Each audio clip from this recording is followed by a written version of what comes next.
আমরা এই তিনটি স্বর পেয়েছি এই মাঝের এই তারে, আবার এই পাঁচটি স্বর পেয়েছি আমরা এই তারে।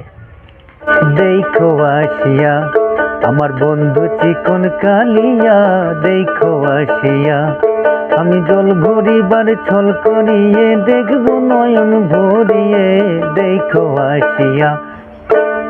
আমাদের প্রথম প্রশ্ন, দোতরাতে সারেগামা কিভাবে বাজানো যায়, মানে অতি সহজে।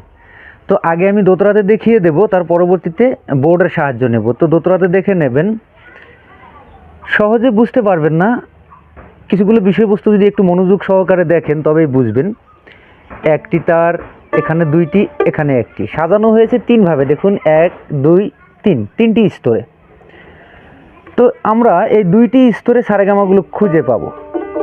তো এর জন্য আগে আমরা দোতরাগুলো সার্চ করে নিয়েছি, দোতরা টিউনিং করা যাকে বলে। তো টিউনিং করার বিষয় না জানলে আপনি সারেগামা খুঁজে কখনোই পাবেন না। তো যারা সারেগামা বাজাতে চান, এখানে একটি বিষয় গুরুত্ব দেবেন যে আগে আপনাকে দোতরাটি সার্চ করা শিখতে হবে, টিউনিং করা শিখতে হবে।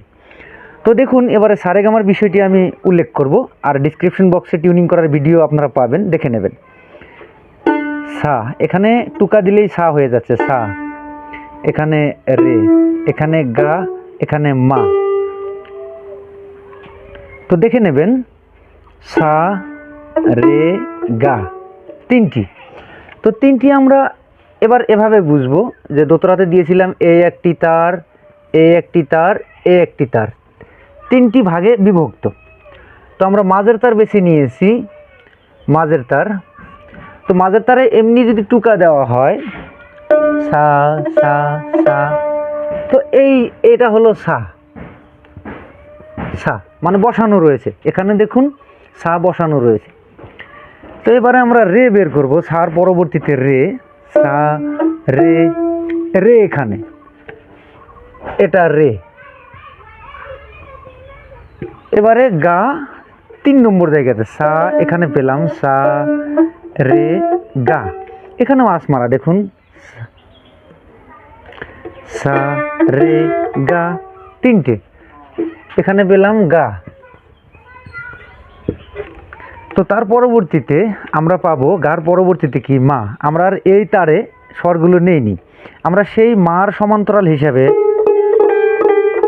এই মার সমান্তরাল হিসেবে এই তারটি টেনে নিয়েছি। তো এবার আমরা মা পেয়েছি এখানে, এখানে মা। দেখুন, মা উচ্চারণ করতে আমাদের বাম হাতের প্রয়োজন নেই, মা মা মা মা মা মা মা। এবারে পা ধা নি সা, চারটি স্বরের জায়গাতে আঙ্গুলের প্রয়োজন আসতেছে। তো মা, এবারে হলো পা ধা নি, এই হলো সা। তো এইটি তারে পেলাম আমরা 5টি, এই তারে পেলাম আমরা 3টি, এই সাটি আমরা ছেড়ে দেব। আমরা 7টি, এটাতে পেয়েছি 4টি, এটাতে পেয়েছি 3টি, মূল স্বর আমাদের 7টি, সা রে গা মা পা ধা নি সা। তো আমরা যদি ক্রমিক হিসেবে যদি দেখতে যাই, তাহলে আমাদের আসবে এরকম, সা রে গা মা পা ধা নি, 1 2 3 4 5 6 7। তো আমরা 7টি পেয়েছি। তো মা আমরা এখানে পেলাম, পা ধা নি সা। তো কনসেপ্টটি বুঝলেন সারেগামার, যে সারেগামা আঁকা বাঁকা নয়, সারেগামা সরাসরি ক্রমিক হিসাবে রয়েছে। তো দোতরার বিষয়টি বুঝলেন যে আমরা নিজে ইচ্ছাগতভাবে সাজিয়ে নিয়েছি সারেগামগুলো, সারেগামগুলো ক্রমিক হিসাবেই রয়েছে। তো সারগাম যারা যারা বোঝেন না, এই ভিডিওতে উল্লেখ করা হয়েছে। এবার পরবর্তীতে আমরা সারগাম নিয়ে আলাদা আলোচনা করব।